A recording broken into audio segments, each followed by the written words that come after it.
the weekend before, and we called him back 4 times. We were out in the open in between a couple of pines. He seen us, and he winded us, and so I let out a bugle at him, and he turned him around, brought him right back, Nice. and we did that 3 more times with him. The last time was a regathering mew and brought him back. So my wife's like, "Hey, I think there's something behind us," and and so I turn around, don't see nothing, so I'm busy playing with the bull, and turn around and there's a cow 40 yards walking away. Really? I was able, but with Utah on the archery hunt, you can take a spike or a cow, Yeah. and so I missed out. Huh. Still some good encounters. So, Yeah. all right. Well, welcome, Jim. Greetings. So, welcome to the 2023 Rut Report, week 2. So, all right. So, how did our weekend go? Well, we took the secret weapon out. Knox went out with us. Now, if you remember a couple of years ago when I was talking, Knox was just claiming how he loves elk hunting, but just doesn't quite like hiking. That's changed a little bit this year. Now he enjoys hiking. And while we were on the way back to the truck, it was probably 2 miles, probably 6 to 8% grade whole entire way. Knox would be 25, 30 yards out in front of Bryce and I, and every time he'd pause and let us catch up, he kept asking why we were breathing so hard. And we had to inform him it's because we're 50 and 53 and not 11 freaking years old. And when he's our age, he'll understand how an 8% incline for 2 straight miles will kind of take the wind out of you just a little bit. So, plus, when you're trying to keep up with an 11-year-old that's really not looking back to make sure you guys are coming. So Saturday morning, we kind of went over to some trails or some old roads that I was trying to send 2 of the guys to opening weekend, and they just couldn't quite figure it out. Lots of moose sign, not a single elk track. So nothing over on that side. And so we went and checked out another road, and we were on our way back to hit a basin, and guy comes flying around the corner on a 4-wheeler, and we're sitting there talking to him, and lo and behold, it's the rancher that runs cattle up there. If you guys ever have an opportunity to talk to the rancher that's running cattle in the area that you're hunting, I strongly encourage that you do, because he will give you all kinds of information about the area. In fact, he told us the side that we were over there checking out, and in all of his years of ranching up there, he's never seen an elk over there. And I said, based on the tracks that I saw on the road, I can confirm that too. But he did tell us a couple of areas that we were looking at that do hold elk. So then Saturday night, Bryce and I, or Knox and I, went out on just a hunt, the 2 of us.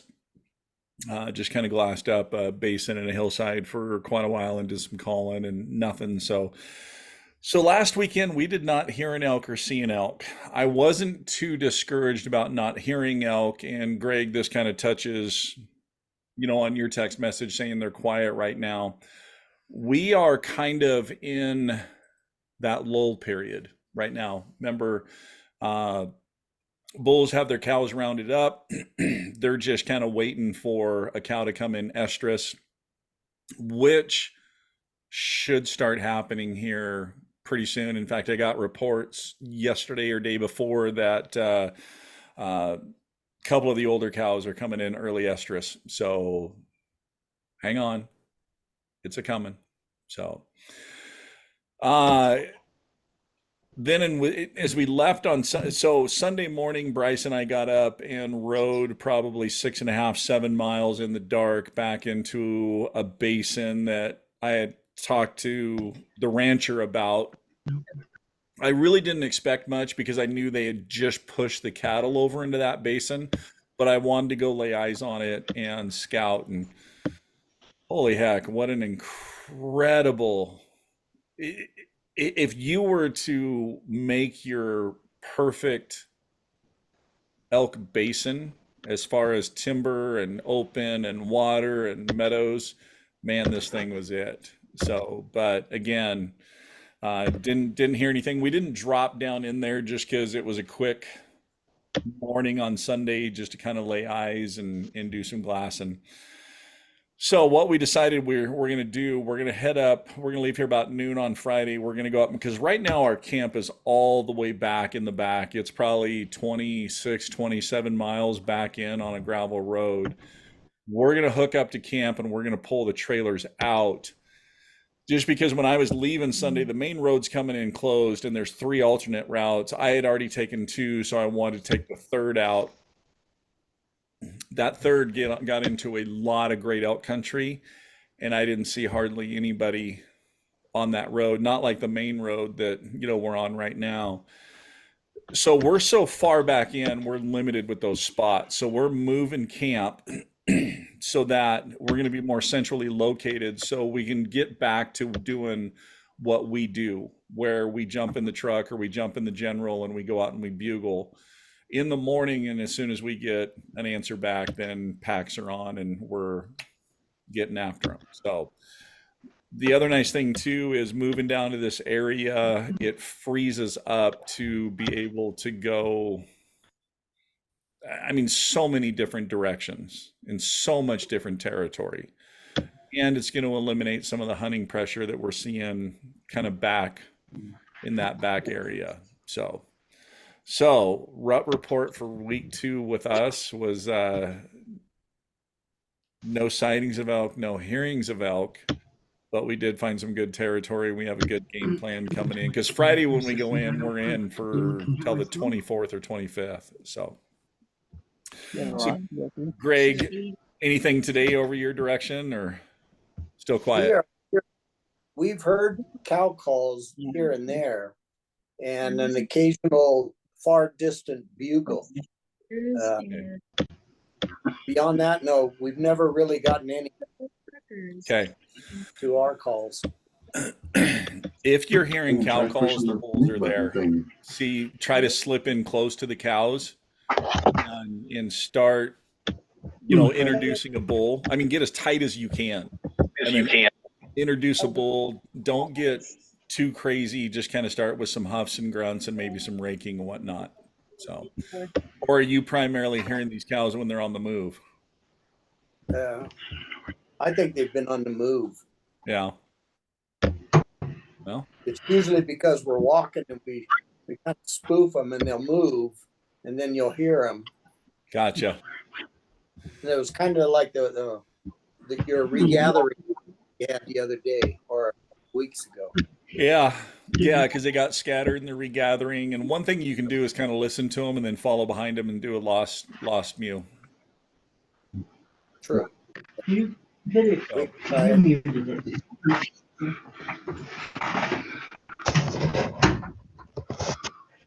How we doing, Jim? Oh man, technical difficulties, brother. Somehow I muted my computer and could not figure it out. Oh, that's all right. Had to have the boss come in. I noticed that. Somehow. That's okay. I'm sure everybody did. Well, now that you're all I'm here now. Connected and hearing and can see everything, glad you could make it. But we're already wrapped up, and we're gonna sign off. I'll see you. Yeah. Catch you guys next week. Yeah. Well, no, next week I'll be up in the mountains, so it'll be 2 weeks. So glad you can make it for the closing. In fact, we'll let Greg close it tonight. Yeah, right. All right. No, not really. Not really. So, all right. So, Sandy, I know you sent me kind of some text with the water pump, but then you actually got into the area, got into some sign. What's your report? What were you seeing? Well, I did finally see some elk on my way driving back home, out in the middle of somebody's alfalfa field. Perfect. No. Okay. But no, I was trying a new area. The first place I tried was a big chunk of state ground, and I walked my derriere off, and the closest thing I saw was some sign that was probably 10 years old. Okay. There is nothing up there but a bunch of bear and a few deer. So I moved to a new location and got into a lot of fresh tracks. They'd been there the night before, perhaps. Okay.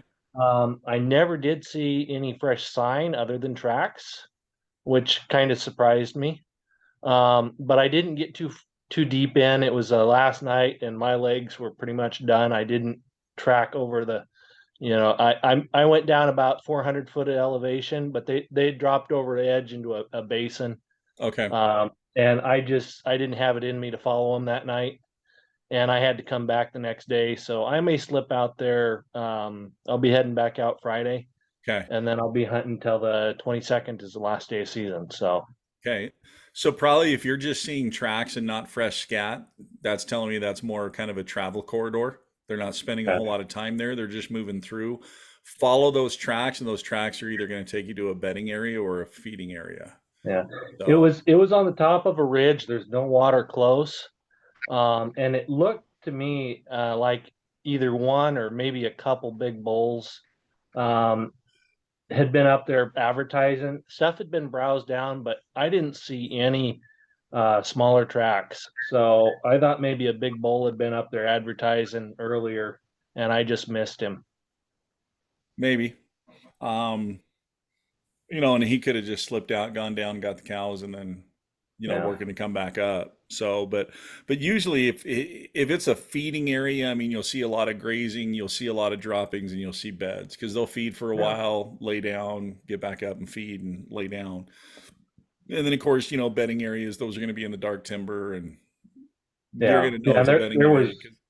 There was really good dark timber over the edge with a creek down the bottom, but it's got to be 75-80% slope through there.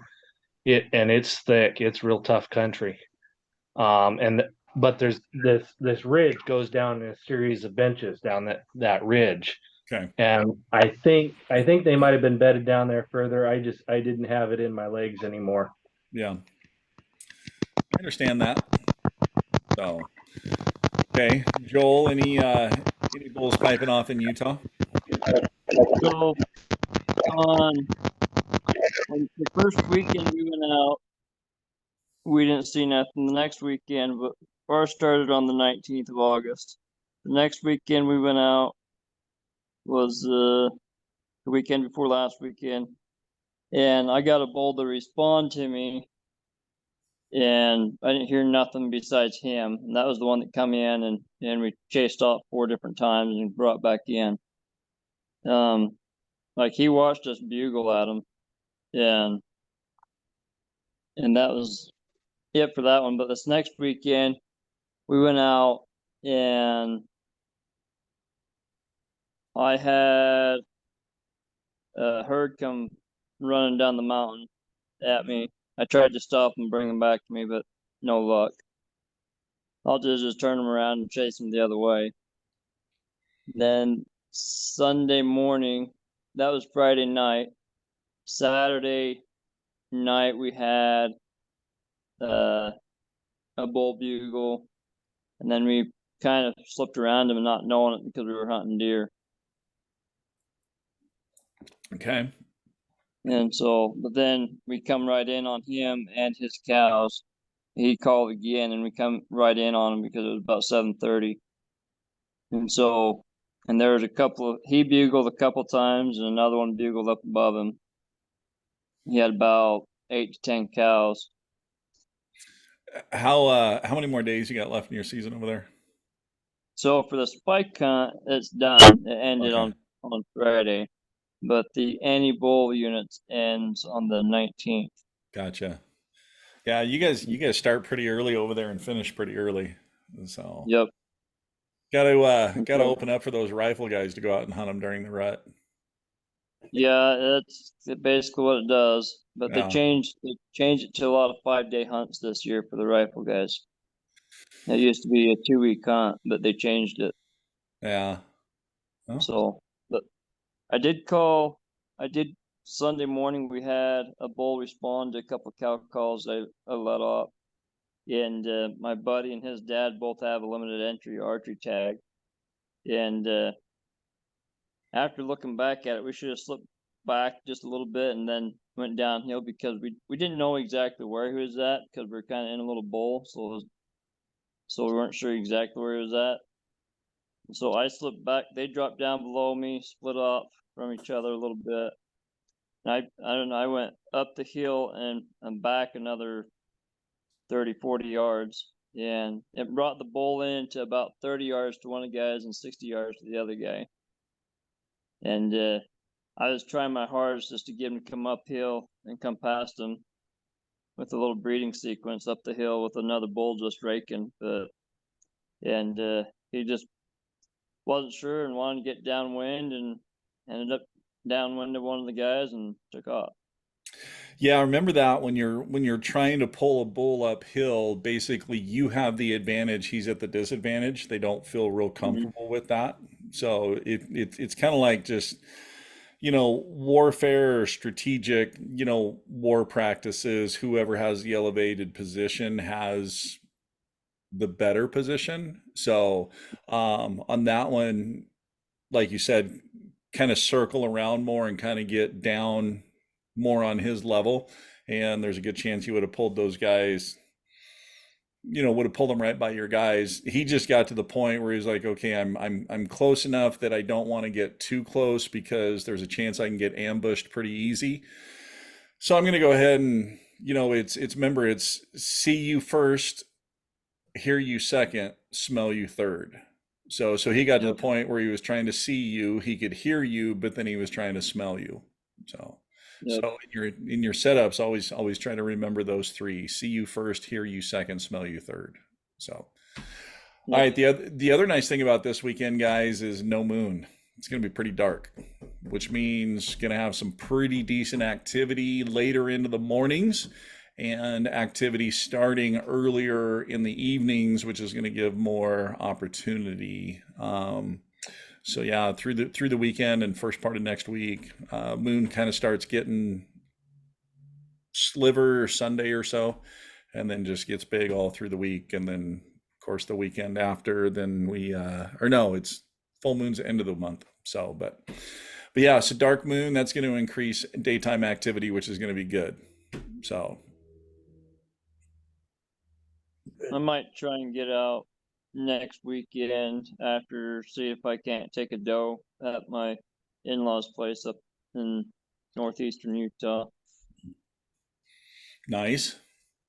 Always So good to get out. Might try the anti-bull unit up there just for a day and see what happens. But Go up and I practice. do have I got the opportunity to go the last 2 days in Wyoming. My brother-in-law drew a tag up there for archery, and we'll see if we can't do something up there the last 2 days of the month. We're at in Wyoming. I'm not sure. He said it's like 6 hours from here in Spanish Fork, so I'm not sure exactly where it's at. So I mean, it's 3 hours to Evanston, so it's another 3 hours north somewhere. Wonder if you're up in the Star Valley area, up That might be what it is. at Etna and kind of that area. So Yeah, I there's don't know. I haven't asked him where it was at, but Etna's got some good country and good bulls up there. So good Okay. populations of elk.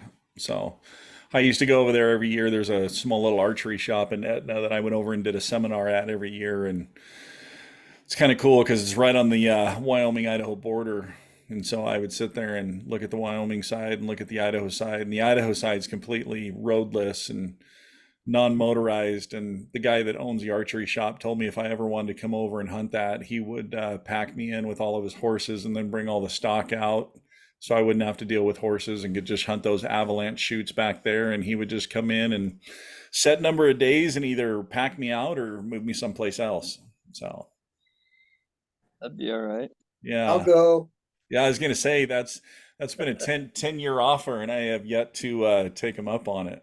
So I don't know. It's hard to drive to that side of the state when Yeah, got some pretty good hunting right close by. So yeah, I know where you're at. I enjoy that area. yeah, it Island Park one time. I drove over there and hunted over there one time. Yeah. Had a good time. grizzlies were constantly in the back of my brain, especially since we kept seeing the tracks. So Yeah. isn't yeah, isn't there a problem, Grizzly, that they just took down Greg and Fritz over by you guys? Yes, they did. I think it was the same one that attacked a couple people. Killed the one lady Yeah, about a month ago. yeah. And then Yeah, they we picked up grizzly on some of the cameras, so they are definitely here. yeah. Well, it's Jay who was on last week. He hunts over on that side also, and he bear baits over there too. And he always says there's a lot of times during the spring when he's bear baiting that he's got a mix of blacks and grizzlies. And I'm like, I don't know how you do it. Oh, thank you. Little extra added adventure. Yeah, it adds another element. I'll tell you what, it's just one other thing that you have to be aware of when you're set up in your calling sequences, and I mean, your head's really on a swivel because they sometimes don't make very much noise at all when they come in. It keeps you awake. Yeah. Um, okay. The other thing that talking with this rancher that kind of uncovered, because the area we're at right now, especially all the way back in, there's a pretty good wolf population back there. Reason being is because it's so remote that not a lot of people get back there and have opportunities at the wolves. The only time the wolves get taken out is when government comes in and takes care of it. And that's another reason that got me thinking about moving camp. So, because the elk in that area have learned stay closer to cabins and people. So, popular campgrounds, that kind of stuff. The elk know they're going to be safe. The wolves know if they come into that area, there's a good chance they're going to get shot at. So the elk feel comfortable. The wolves stay away. But it has affected the way that the elk call also. Kind of talking to him, the thing that he found and that he was saying is a lot of times on the responses, you'll get the cows to respond, and then you have to slip in pretty close. Then you get the bulls responding, but you got to turn that volume down. You can't really broadcast your location bugles at max volume. And that's kind of what Bryce and I had been doing the first couple of weekends, just because we got into one canyon that's 10 miles long, and I'm up on a ridge just trying to touch every corner of that canyon. So so this Friday, a couple of adjustments is moving camp, night bugling, and turning volume down is basically the adjustments that we're going to make. Now, mind you, too, it's still in a new area. There is quite a few pockets that are brand new that we're still exploring, especially with moving camp and the other areas that we're going to branch out into. But the nice thing is, too, is now we're close enough that we're 40-minute drive away from a spot that I have hunted before. And in fact, do you guys remember the story that I told you about the bull that I called in 3 times and he got shot 3 times and we got him? Do you guys remember that story? That's within a 40-minute drive of where we're moving camp to. Nice. So that's it. Not a lot of info to give on this Rut Report. So Rut Report was not much of a rut right yet. So we watched the moon phase video yesterday, and I think so far you've been spot on with what you were predicting. Well, a blind squirrel finds a nut every once in a while. So, I throw some decent info out there sometimes. Well, we'll have more report in 2 weeks. Yes, yeah. No, I'm really anticipating. I mean, we kind of knew going early in with that bright moon that the first weekend, was going to have more nighttime activity, not much daytime activity. And then last weekend, kind of hit that lull period where they're just staging, waiting for cows to come in estrus. And now we're rolling into a period with dark moon and cows coming in estrus. So I think, here in the next 3 to 5 days, I think going to see a lot of changes with vocalizations and elk activity. Be a good time to go hit the woods. For those of us that, questions for you. What's that? I got a couple questions for you. Have you Okay. ever been able to turn a herd that's been just thundering down the mountain? Nope. If they're thundering down the mountain, something spooked them. They're getting away from something. It's really, really tough to stop them. But the thing I have done is sat there just quietly and listen to them crash bang down all the way through the bottom and up the other side and figure out where they're going. And then you can usually tell kind of where they're slowing down and then beat feet over to where they slowed down. And that's where kind of earlier when I mentioned to Greg about the lost cow, that's a great tactic to get over to there to where they slowed down. And then you start doing that lost mew and picking up their tracks and following those tracks with the lost mew. And a lot of times you'll get responses from both the bull and the cows to know where they settled down at. Because the elk I seen, they're 40 yards from me, and I let off a couple of cow calls, and they stopped, and then they just turned and just kind of started trotting away.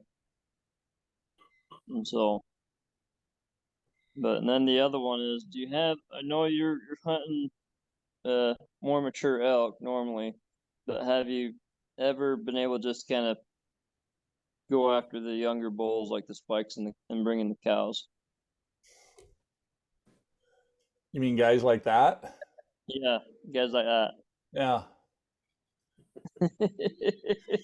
I am not always chasing that mature bull. It's for me, it's more, God dang it, see now I mess with the camera.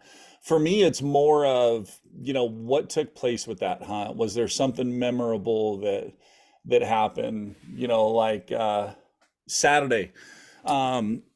This coming Saturday, my wife's going to be up there with me, and so she's going to jump in the truck with me at 5 o'clock in the morning, and we're going to go night bugling. And I'm like, you know what? Any bull that comes in with her there, I'm dumping them. So Nice. I don't care. That just because I want to throw quarters in her pack and let her experience what it is to carry front quarters back to the truck. So, well, it's kind of funny because we were talking about that, and I said, yeah. I said, we'll go hit these spots, and it might take us 2-3 trips to get the bull out. And she's like, 2-3 trips? Why not just one? And I'm like, let me just put a front quarter in your pack and let you carry that. I mean, I don't have a problem throwing 2 hinds on mine. I don't know if you want to handle 2 fronts, but then that still leaves the loose meat and the head. Mhm. So, and of course, well, yeah. So yeah. Yeah, my wife wants to experience that. Well, because she has the initial ascent pack, and then Scree Gear hooked her up with the full setup of the women's line, and so she's like, "Well, when we're out there, we got to get some promo photos for Scree." And I'm like, nothing will be better than a promo photo of you packing an elk quarter on your back with just pure pain and suffering look on your face, and I will gladly take pictures and send that to Scree Gear for their promo. So, absolutely. Yeah, that's all right. So, no, it's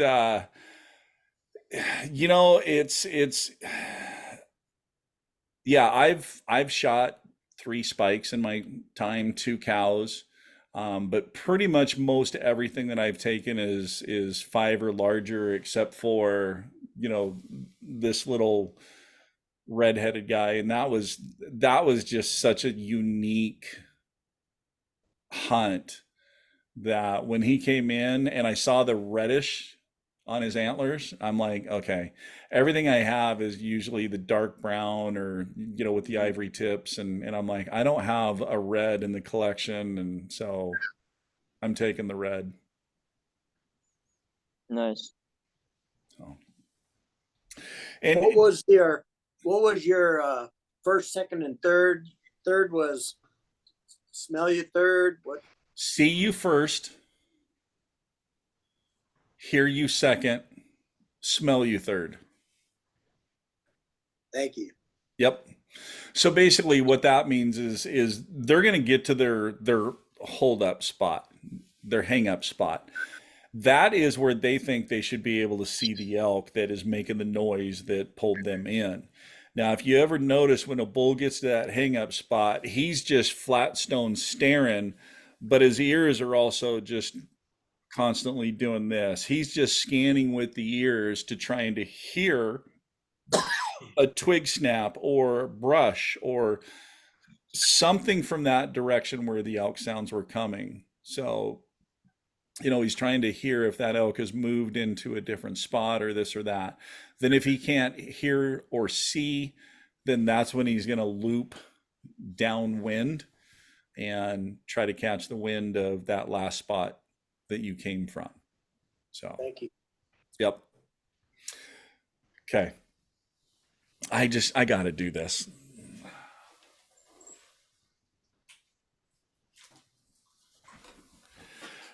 There's a company out there right now that just developed a new bugle tube that they're promoting that it's the closer because it allows you to throw sounds behind you. And their comment is, well, when you have a bull looking at you, you don't want to move with a wiffle ball bat style. And I'm like, well, if a bull's that close and looking, do you really want to reach down and grab a tube and move and do that anyways? So I'm just going to throw this out there. If you have your grunt tube on a lanyard and it's over your neck and sitting there, well, guess what?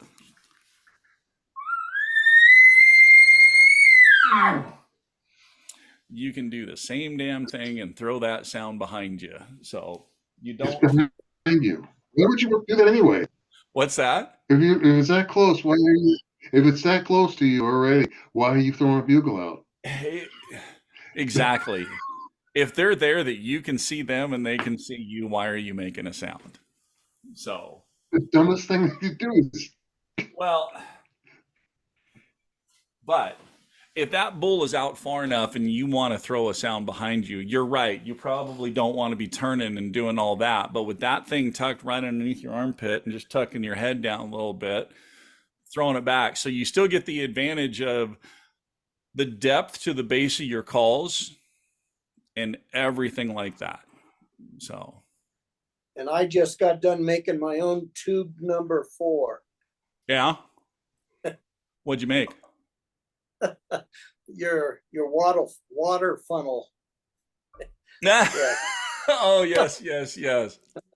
So, yes, I forgot you had asked to make sure that I left the links to the components for the water funnel on the yes, the results video. So I'm still blown away with that thing. I don't know. I've had several people that commented that there's no way in heck that they would have guessed that in this year's lineup that there was a water funnel in there for putting water in a camp trailer. So my brother-in-law, he started experimenting at work, and I seen hanging on his lanyard this couple weekends ago when he took my wife out for the deer hunt. I was like, "What is that?" He's like, "It's a gas hose. It's a metal gas hose, and it's coiled up like 3 times, and it's only like the size of his fist." yeah, And he's called in 2 bulls and a cow and killed them with Yep. it. That's that old spike whistle that they used to make. So Fritz, Greg, do you guys remember that? That the little corrugated coil spike whistle. Yep. I'll tell you what, you had to have a lot of air in your lungs to be able to do that because there was no back pressure. Every bit of air in your entire body flooded out in a matter of seconds trying to blow that thing. But it just did this high whistle, spike whistle really, really well. But man, it was effective. So yeah, it worked too. yeah. Yep, sure did. And then everybody started making bigger tubes and going that route. And so, um, A lot of people down buying wiffle bats too. oh, I bought a lot of wiffle ball bats. I'm a tube junkie. I will buy all new tubes. Then all of a sudden I start Frankensteining tubes where I'll combine a power bugle and cut 7 inches off of that and attach it onto a Rocky Mountain bully bull. And I mean, I've done all kinds of things like that. So Greg, on your new native tube, do you notice does the mouthpiece slip out pretty easy? Yes, yes, it does. Okay. Not real easy. But it does come out, and Right. my first thought was, will this fall out? If you're worried about it, just put a piece of electrical tape to hold it on. So, Okay. Because Mark made all those mouthpieces before he actually got the tubes in, and then he found out that the diameters were just off just a little bit. Okay. But the reason that is removable is that's going to turn into a modular system, meaning you can keep it like it is, or you can take that mouthpiece out and you can slip in a flexible piece of tube. So if you like to have a flex tube, but it's also designed too that Mark is in negotiations with HS right now to pick up the Mac Daddy mouthpiece. And then the Mac Daddy mouthpiece will then slide right into that tube. And then you have a push button. And Mark and I are developing a cone right now for the Mac Daddy that will snap on. So that way you have a cone so that you'll be able to lip ball into the Mac Daddy mouthpiece in that tube. So that whole thing when we were developing that was the intent was to have it be a modular system that guys can customize on how they like it. So, but yeah, just throw a piece of electrical tape on. That's what I did with mine. Yeah.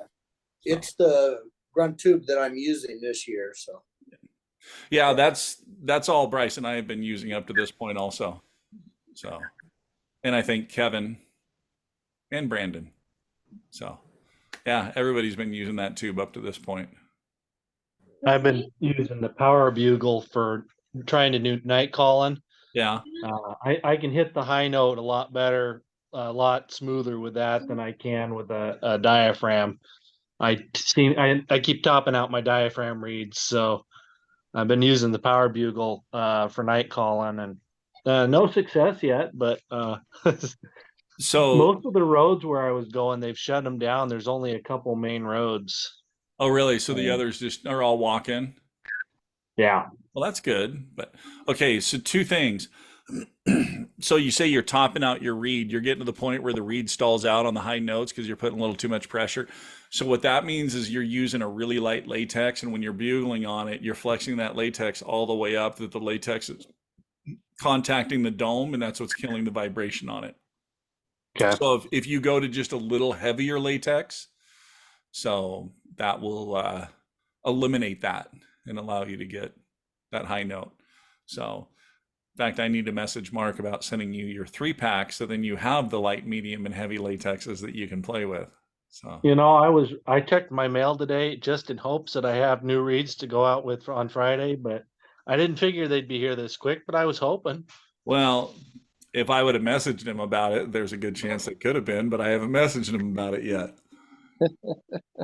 Well, I'll see if I can wear them out before season next year. All right. Second part of that.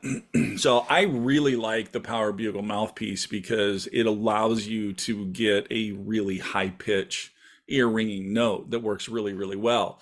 The thing I don't like about the Power Bugle is because of the tube itself. And that's where I talked about where I've taken 7 inches of that tube and glued it onto a wiffle ball bat style tube just to kind of get the expansion. But I saw somebody post a picture the other day that they gave me an idea because they took that Power Bugle mouthpiece and a Rocky Mountain Hunting Calls bully bull, and they cut the bully bull down to where the Power Bugle mouthpiece fit right inside, right into that bell. And I'm like, that's a Frankenstein bugle I haven't made yet, but dang it, I'm about to. So, because I used to really use that Power Bugle Pro night bugling just because it did hit that ear ringing note and cover country pretty good. So that power bugle's called in a lot of elk. People dish on it, but I don't know. It's got the numbers to support it. So, all right, guys. What other questions? Whoops. Michael, how, if I'm finally found where the elk are, Friday night, hopefully. Ha ha ha. How early before last light should I be working them? So I'm not really, I don't want to start if I'm still where they're all bedded down and not wanting to do anything. Usually this time of year, I start my evening sequences between 6 and 6:30. Okay. And let's see, sundown for you is 7:30? Closer to, yeah, it's closer to 8. I think this last weekend it was like 8:06 or something like that. So, okay. But the other thing to consider too is you're coming into a dark weekend. So 2 hours before sundown be a good time to start. Okay, yeah, that was kind of the answer I was trying to get when I was texting you, whatever day that was, because I still had 3.5 hours till I was out of light. Was that when I told you now get off the phone and go hunt elk? Yeah, exactly. Yeah, I had 3.5, almost 4 hours left of light, and I'm going, do I just hang out here for a while, or because I didn't want to bugger it, but I never solicited a response, at least not one that I could recognize. Yeah, no, usually what we do is evening time, about 5 o'clock is when we really start moving into position. That's when we start putting the packs back together, and it's time to get into position of where we're gonna make our Custer's last stand for that evening and on that herd. But again, it's one of those things that we set up and kind of start calling, and if we get a response, then obviously we're on the move. And there's a lot of times on evening hunts where you think you're going to set up in an area and do a routine and they're going to come to there, but then you get a response and all of a sudden you're calculating where the response is from and how much daylight you have left. And a lot of times you got to boogie their direction and cut that distance, just in hopes that you have enough light to work them and get an opportunity. Sounds good. Thanks. You bet. What else, guys?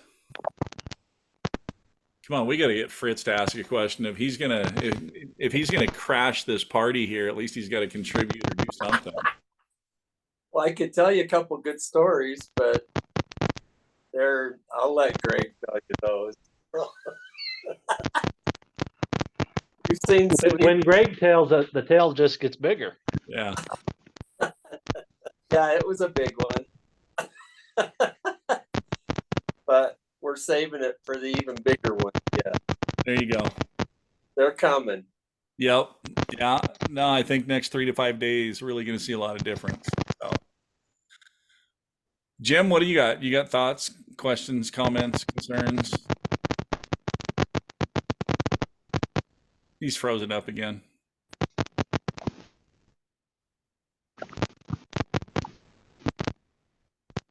Well, I guess he's going to be the strong silent type tonight. So, all right, guys, we're going to wrap it up. So, no Rut Report next week, but we'll be back in 2 weeks. And hopefully I'll have some good big stories to share. So, Yeah. All right, guys. Enjoy. If you're traveling, travel safe, be safe. As always, keep calling, keep practicing. More importantly, though, have fun.